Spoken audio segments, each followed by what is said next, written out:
The visit President Obama made to Saudi Arabia yesterday, my dear brothers and sisters, it comes at a very special time when we see more and more voices in the United States, even among some senators, congressmen, calling for revealing the truth about 9/11 and the Saudi role in it. And when I talk about the Saudi role, I mean the role of the Saudi government. It's been reported that there is a 28-page report made by the US government right after the 9/11 attacks. In that report, the report holds partially the Saudi government responsible.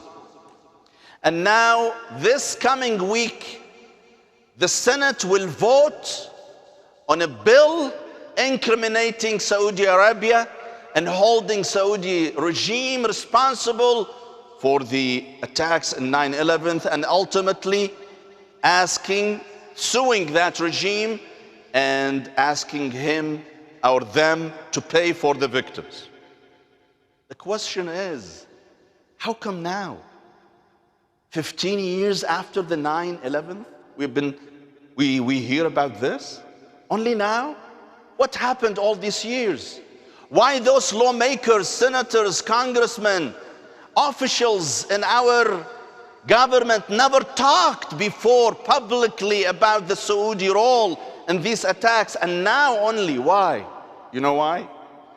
Because the US is no longer in immediate need for imported oil from Saudi Arabia. They have enough oil that if Saudi Arabia decides tomorrow not to give the US any more oil, it's not going to be a big deal. So what is the message our officials are sending to the world? That if you are among our allies and we benefit from you financially, it's okay if you go terrorist. Fine, be terrorist, no problem. We will find a convenient scapegoat to blame, and that is your religion, Islam. For 15 years, it is our religion that is being blamed for these attacks. No US officials dared to speak about the Saudi, the Wahhabi role. Only today we hear about it. Isn't this a big scandal? Isn't this a big shock for all of us? That for 15 years they never had the audacity to pinpoint to the true perpetrators, those who are responsible for the attacks. Always Islam was being chided and rebuked. Now they are talking about the Wahhabi Saudis. What happened? Where this courage came from all of a sudden? What happened that our congressmen, senators have this courage now to talk about the truth? You know, this is the problem with politicians, that the vast majority of politicians have no faith.